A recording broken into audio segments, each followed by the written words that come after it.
Hoje temos o privilégio de receber aqui no programa Mensagem de Esperança a missionária Sueli Lima, ela que é coordenadora do Comitê Nordeste para Cristo Kids e secretária executiva da SEDAC, a Secretaria de Evangelização e Discipulado de Pré-Adolescentes e Crianças das Assembleias de Deus no Maranhão. A paz do Senhor, irmã Sueli. A paz do Senhor, Karen, a paz do Senhor a todos os telespectadores do Mensagem de Esperança. Amém. Bem-vinda, viu, a Campina Grande, primeira vez, né? Primeira vez em Campina Grande. Ok. Sueli, vamos te conhecer um pouquinho, vamos saber como começou aí o seu envolvimento com o Ministério Infantil. Deus tocou no seu coração, teve uma chamada específica, como foi aí que você se envolveu?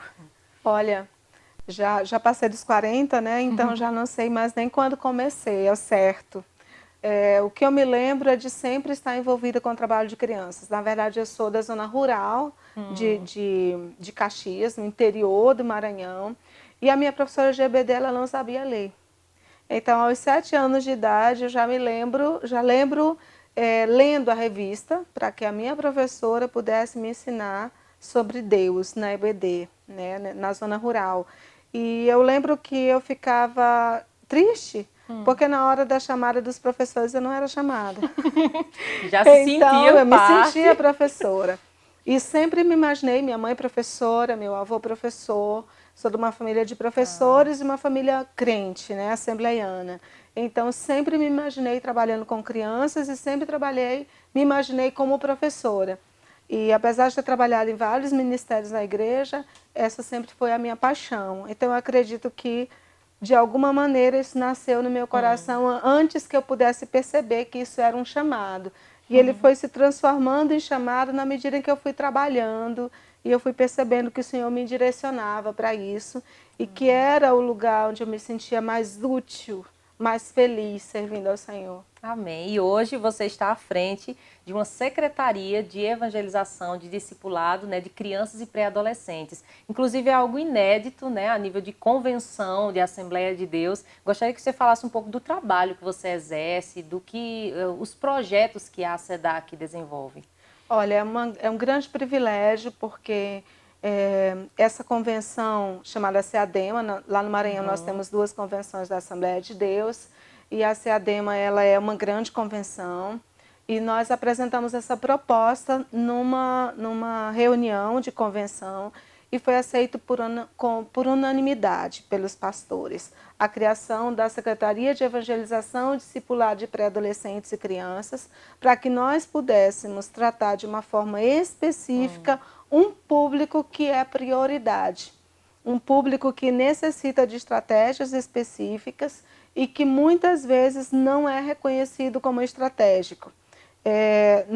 Nossa missão na secretaria, na verdade, nós temos 5 pilares.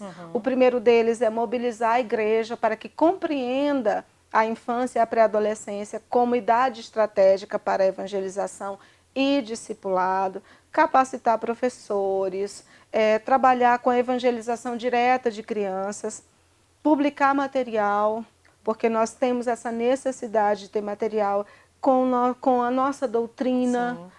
E que tenha, na verdade, o nosso sotaque, que tenha a nossa identidade cultural. Ela é muito importante porque a criança percebe isso de uma forma muito clara. Então, e uma linguagem específica para uma elas, linguagem né? específica para ela e uma linguagem, diria que nordestina, com aquilo que nós temos na nossa cultura, que ela possa associar a palavra de Deus e possa interpretar, né, para ela.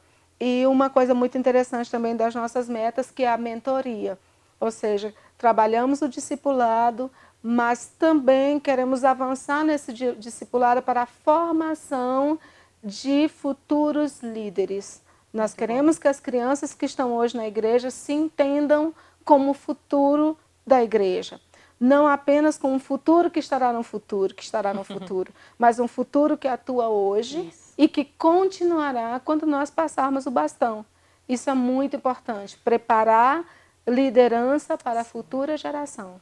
Você acredita que as igrejas evangélicas, né, no Brasil, elas estão se despertando para isso, né, para investir mais na infância, na adolescência? Graças a Deus. Esse despertamento, ele é um despertamento que dá para ser visto a olho nu, mas ainda não é o suficiente. Nós passamos, Karen, de 8 para 80. Nós saímos num momento em que nós não tínhamos nada, não tínhamos sala, não tínhamos carteira, não tínhamos programa, né? Nós tínhamos deficiência, na verdade, na área pedagógica, teológica, para a educação infanto-juvenil. E de uma hora para outra, a gente pulou para o outro extremo no sentido de colocamos isso acima de tudo.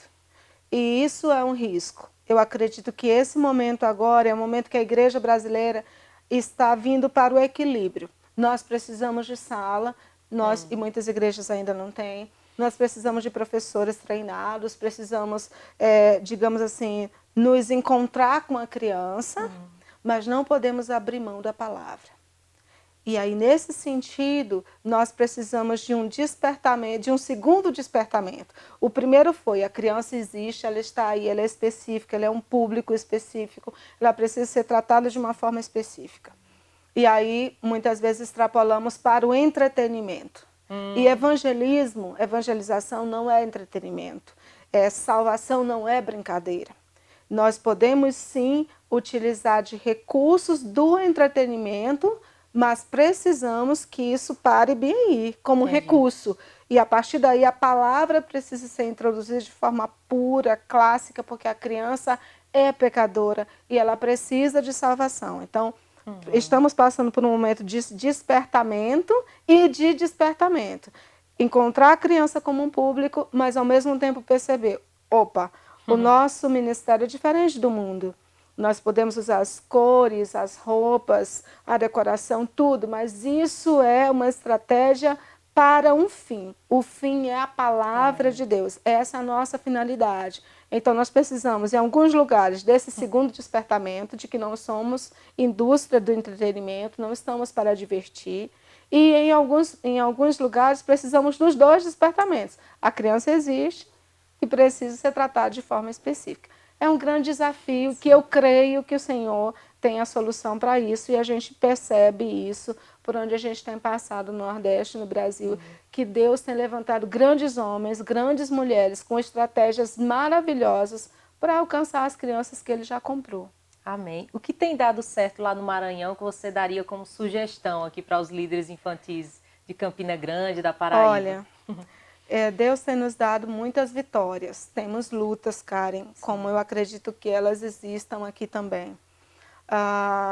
O que nós hoje gostaríamos de pontuar como uma coisa muito importante é o nosso trabalho de escola bíblica de férias.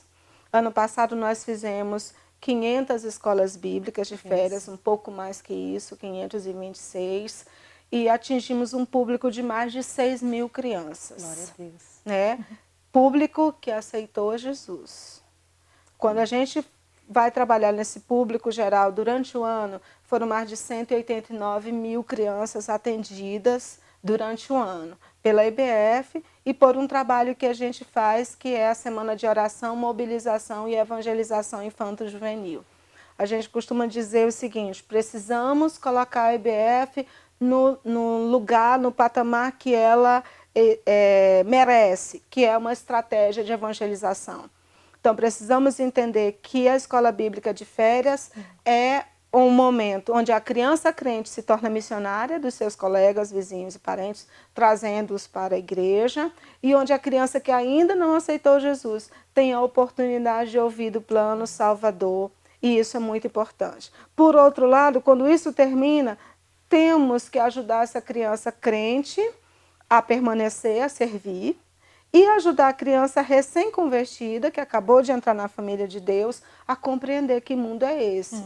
Então, precisamos discipular essa criança. E a gente tem caminhado nesses dois vieses. O primeiro, a evangelização. E o segundo, o discipulado. Colocar a criança crente para trabalhar e trazer a criança recém-convertida para conhecer a família de Deus. Atualmente você coordena o Comitê Nordeste para Cristo Kids. Fala um pouquinho para a gente sobre esse projeto e os desafios que temos aqui na nossa região. É um desafio de 14 milhões de almas. É um desafio grande, mas que precisa ser lido pela igreja nordestina como oportunidade. Se a gente olhar simplesmente como desafio, é meio paralisante. Como é que a gente vai dar conta de uma Bolívia, Paraguai, Uruguai aqui dentro? Por exemplo, se a gente pensar na Paraíba, nós temos 952 mil meninos e meninas de 0 a 14 anos de idade.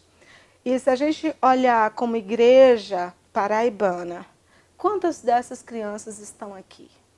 A gente vai perceber que a maioria delas não está aqui, a maioria está fora. E cabe a nós, como Igreja de Cristo plantada neste lugar, ir atrás dessas crianças. Elas são aquela ovelha perdida que estão fora do redil e elas não vão encontrar o caminho, a não ser que o Senhor nos use para ir até elas, para ir buscá-las.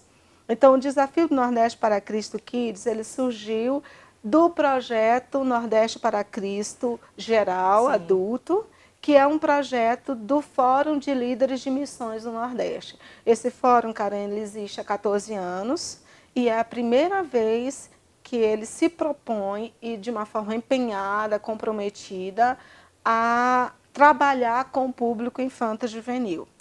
Isso foi decidido há pouco tempo, em Parnamirim, onde nós tivemos o nosso 14º fórum, e a decisão foi, tudo que a gente fizer para os adultos, a gente vai ter um paralelo para o público infanto-juvenil.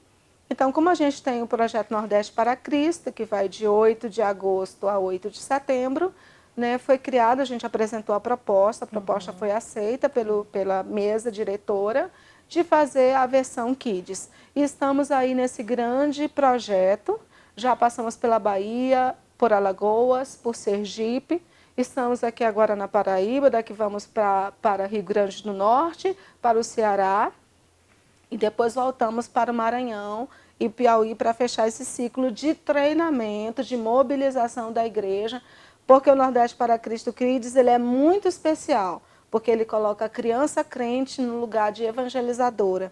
E isso faz toda a diferença para o futuro da igreja.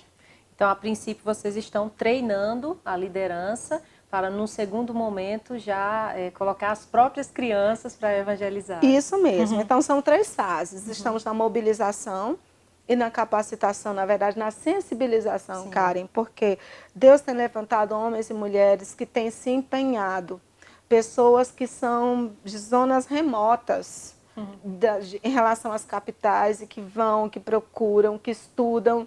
E quando a gente se encontra assim, é um encontro de necessidades e de sonhos. Um trabalho com professores de crianças e pré-adolescentes tem essa característica. Deus tem juntado gente diferente para fazer aquilo que Ele precisa fazer para causar diferença nessa geração. Então, a gente está mobilizando a igreja, e aí eu quero deixar aqui a minha gratidão ao pastor Daniel Nunes, ao pastor Pedro, ao pastor Giovandro, que têm sido assim pilares dentro desse projeto, não somente na Paraíba, mas eles têm nos ajudado a mobilizar pastores em todo o Nordeste. Então, a gente está treinando e distribuindo o material.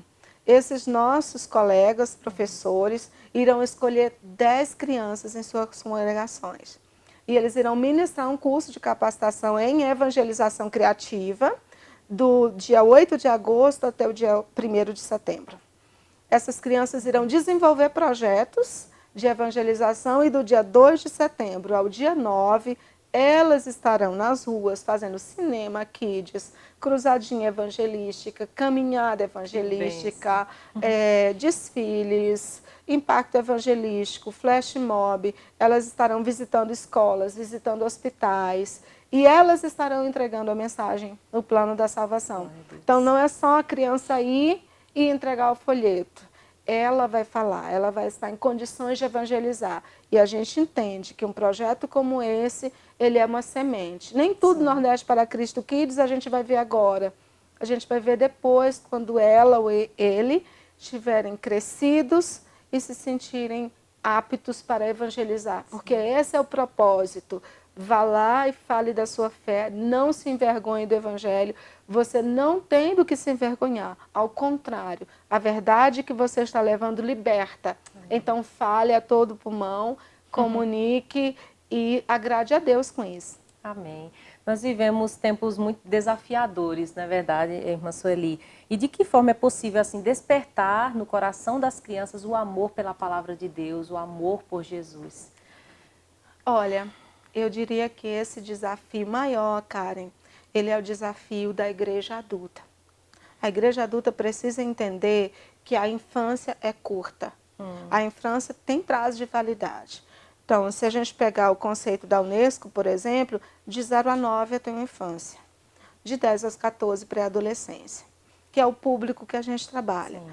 Então, não é o público adulto que saiu da adolescência e é adulto. Não. Nosso público tem um prazo de validade. Quanto mais rápido nós os ensinarmos sobre as verdades sagradas, mais rápido eles absorverão essa verdade.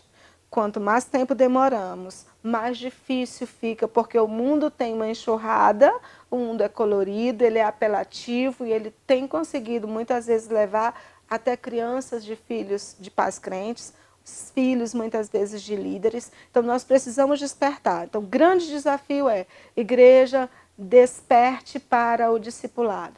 Pais e mães, é hora de a gente voltar e intensificar o ensino da palavra de Deus dentro de nossa casa, para que os nossos filhos cresçam entendendo que essa é a única verdade, que não há outro caminho, e que eles não tenham medo de enfrentar o mundo, nem vergonha de dizerem: eu sou crente, eu sou feliz sendo assim e eu gosto de ser diferente. Amém. Eu ia justamente pedir para você deixar conselhos para os pais que nos assistem, né?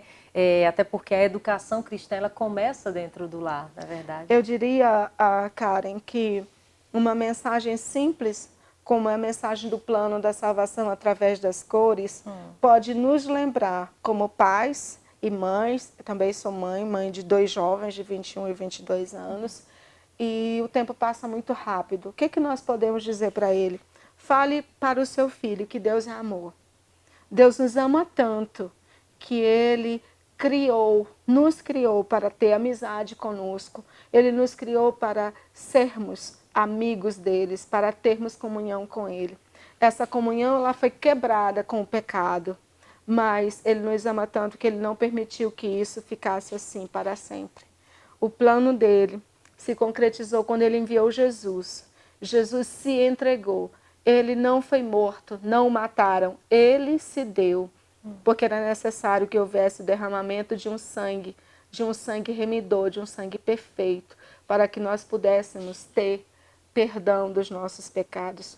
Quando a gente entende o que é perdão, a gente aprende o que é esperança, esperança na vida eterna. Nós estamos diante de uma geração desesperançada. Estamos diante de meninos e meninas que não sabem o que estão sendo bombardeados para que não saibam o que são. Mas nós temos uma palavra de esperança que está na palavra de Deus. Ela diz que todos aqueles que confessarem o nome do Senhor serão salvos. Ela diz: se você aceitar, você será feito filho de Deus. Não existe nada que traga mais tranquilidade ao coração de uma criança do que saber que Deus a ama, que ela é filha ou que ele é filho de Deus. Essa é a mensagem que nós, como igreja, nós como pais, nós como professores devemos levar. Que nós possamos lembrar disso todos os dias, porque a salvação é a fonte da esperança para essa geração. Glória a Deus. Irmã Sueli, gostaria de ficar um tempão aqui conversando contigo, mas Obrigada. O nosso tempo não nos permite. E eu, nesse finalzinho da entrevista, quero te agradecer muito, viu, pela sua participação e pedir para você deixar um convite aí para todos os professores, líderes infantis se engajarem nesse projeto para alcançarmos essas crianças do Nordeste, potencializarmos a evangelização e o discipulado aqui na nossa região. Bom, Karen, eu também quero agradecer a Deus. Esse é um momento ímpar, muito importante. Agradecer a esse programa, a você, a Igreja de Campina Grande, e fazer um convite muito curto. Venha fazer parte dessa revolução. Deus está procurando pessoas que digam sim. Levante a mão, diga sim, venha, faça parte. Se você não fizer, se você não levantar a mão, alguém vai fazer, alguém vai levantar a mão. não perca o privilégio de ser usado por Deus para levantar uma geração que conhece a Deus, que ama a Deus e que continuará fazendo a vontade de Deus. Faça isso e seja abençoado, porque a maior bênção para as nossas vidas é obedecer o que está escrito na palavra do Senhor. E a palavra do Senhor diz que a gente precisa fazer discípulos de todas as nações.